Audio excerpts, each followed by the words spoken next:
Yaklaşık bundan 4-5 ay önce isimli bir polis evimize gelip beni sormuştu. Ailem de benim bir iş yerinde çalıştığımı söyleyince aradan bir müddet sonra isimli polis bizim iş yerine gelmişti. Ben iş yerinde atölyede çalışırken beni yanlarına çağırmışlardı polis ve patronum.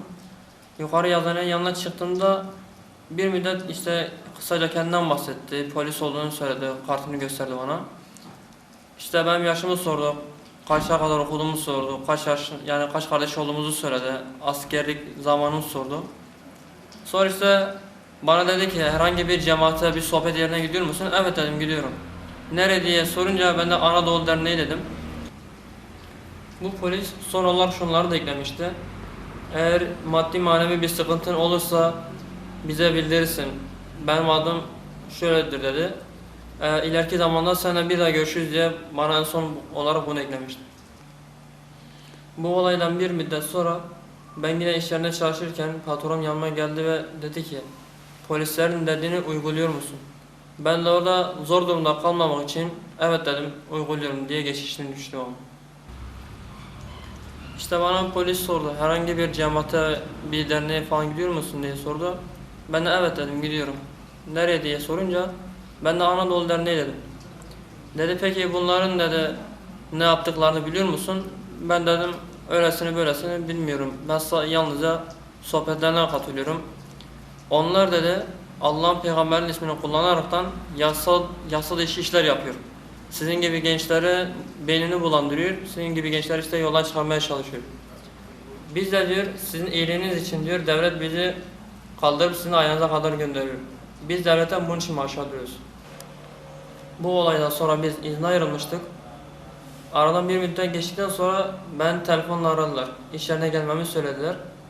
Ben de iş yerine gittim ve patronla görüştüm. Patron işte bu bana anlattıkları daha önceki yaşadığımız olayları basına yansıttığım için bundan rahatsız olduğunu söyledi ve bundan dolayı da benim işime son verdi. Derneğimiz herkese açıktır. Faaliyetlerimiz yani gizli saklı bir iş faaliyetimiz de yoktur. Bu noktada herkesi bekliyoruz. Yani bu derneğe gelen her insan inşallah burada güzel şeyler öğrenmiştir. Bundan sonra da güzel şeyler öğreneceklerdir. Bugüne kadar illegal hiçbir tarafa sapmadık, kaymadık. Allah'ın izniyle bundan sonra da böyle bir şey olmayacak. Dediğimiz gibi bizi merak edenler, bizim hakkımızda bilgi sahibi olmak isteyenler buyursunlar, kapımız herkese açık.